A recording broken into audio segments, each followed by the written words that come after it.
যেহেতু formal president ছিল, সেই সূত্র ধরে ডেকে যদি দাদা আমাদের এইটা একটু করে দিন, ওটা একটা উত্তরীয় পড়িয়ে দিল। এটা একটা ছিল ওর মধ্যে, যে একটু উত্তরীয় পড়িয়ে দিল, এই ব্যাপারটা ছিল, এটা অস্বীকার করার জায়গা নেই। ডাকছে, ছোট ভাই হয়।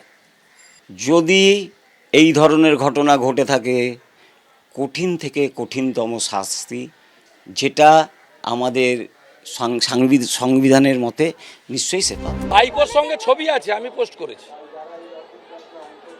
মুখ্যমন্ত্রীর ভাইপোর সঙ্গে ছবি আছে, যিনি কোম্পানির সেকেন্ড ইন কমান্ড। তৃণমূল মানে চোর, তৃণমূল মানে ধর্ষণকারী। আজকে 2017 সালে অভিষেক বন্দ্যোপাধ্যায়ের সঙ্গে তার একটা ছবি দেখা গেছে, সেই ছবি পোস্ট করে বলছেন যে অভিষেক বন্দ্যোপাধ্যায় অপারেশনের পর ফার্স্ট টাইম এসেছিলেন।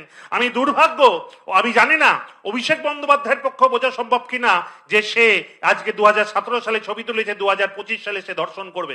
আজকে বাংলার মানুষকে ভুল বোঝানো। পিওরলি টেম্পোরারি, ওকেও পিওরলি টেম্পোরারি হিসেবে কিছুদিনের জন্য রাখা হয়েছে by direction of GB governing body. GB president কে? শ্রী অশোক কুমার দেব, তৃণমূল বিধায়ক অশোক। হ্যাঁ, খোদ অভিষেক বন্দ্যোপাধ্যায় থেকে শুরু করে তৃণমূলের মন্ত্রী, বিধায়ক, নেতাদের সঙ্গে সাউথ ক্যালকাটা ল কলেজে গণধর্ষণের ঘটনায় ধৃত মূল অভিযুক্ত তৃণমূল কর্মী মনোজিৎ মিশ্রের একাধিক ছবি সামনে এসেছে। নানা মহলে প্রশ্ন উঠছে, শাসক দলের প্রশ্রয়ই কি বারবারন্ত হয়েছিল মনোজিতের? কারণ সাউথ ক্যালকাটা ল কলেজের ছাত্র হিসেবে প্রথমে টিএমসিপি নেতা, আর তারপর কলেজের পরিচালন সমিতির সুপারিশে এই কলেজেই অস্থায়ী কর্মী হিসেবে চাকরি পেয়ে যান মনোজিৎ মিশ্র। আর এই কলেজের পরিচালন সমিতির মাথায় রয়েছেন তৃণমূল বিধায়ক অশোক দেব। এই মনোজিৎ মিশ্র যিনি অ্যারেস্ট হয়েছেন, যিনি মূল অ্যাকিউজড, তিনি আপনার এই কলেজে কিভাবে যুক্ত? এই কলেজে প্রাক্তন ছাত্র ছিল, তারপরে গভর্নিং বডি অ্যাপয়েন্টমেন্ট মানে ডাইরেকশনে সেদিন আরও দুজনের অ্যাপয়েন্টমেন্ট হয়েছিল, পিওরলি টেম্পোরারি, যেহেতু এরকম ক্লিন করতে হয়, করতে হয়। সেদিন ওর কোয়ালিফিকেশনটা যেহেতু অ্যাডভোকেট ছিল, বাকিদের কোয়ালিফিকেশন যেহেতু কম ছিল, ওকেও পিওরলি টেম্পোরারি হিসেবে কিছুদিনের জন্য রাখা হয়েছে। কতদিন আগে? 45 দিন করে, এরকম কিছু। অশোকদেব 5 দশকের বেশি সময় ধরে ছাত্র রাজনীতিতে আছেন, কিন্তু 5 দশক আগের অশোকদেব আর তৃণমূলে যোগ দেওয়া অশোকদেবের মধ্যে একটা মৌলিক পার্থক্য হয়ে গেছে। সেজন্য পরিস্থিতির বাধ্যবাধকতায় তাকেও বিভিন্ন ধরনের সিদ্ধান্ত নেওয়া হচ্ছে। এ ধরনের অভিযোগ তো কোনোদিন অশোকদেবের বিরুদ্ধে কেউ কোনোদিন করেনি অতীত। এই সরকারটা যতদিন থাকবে এসব চলবে।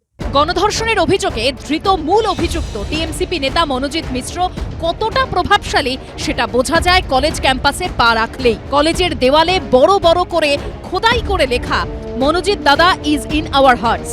গোটা দেওয়াল জুড়ে মনোজিতের নাম।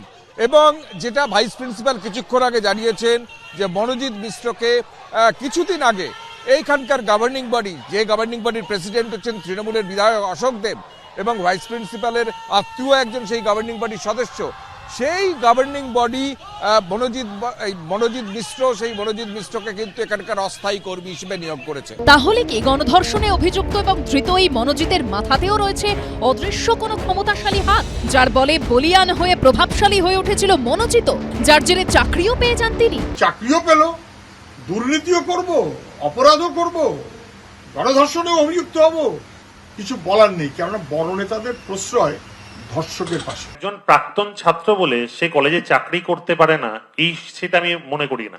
একজন প্রাক্তন ছাত্র, তার কলেজের প্রতি আবেগ সবচেয়ে বেশি থাকে। একটা প্রতিষ্ঠান এগোয় যে যত আবেগ নিয়ে, দরদ নিয়ে কাজ করেন। যদি অন্য কেউ পেতে পারে তবে কেন সে পারবে না? সূত্রের খবর, সাউথ ক্যালকাটা ল কলেজে অস্থায়ী কর্মীর পাশাপাশি আলিপুর কোর্টেও আইনজীবী হিসেবে প্র্যাকটিস করতেন গণধর্ষণে অভিযুক্ত প্রাক্তন টিএমসিপি নেতা ও বর্তমান তৃণমূল কর্মী মনোজিৎ মিশ্র। কৃষ্ণেন্দু অধিকারী, প্রকাশ সিনহা ও উজ্জ্বল মুখোপাধ্যায়ের রিপোর্ট, এবিপি আনন্দ।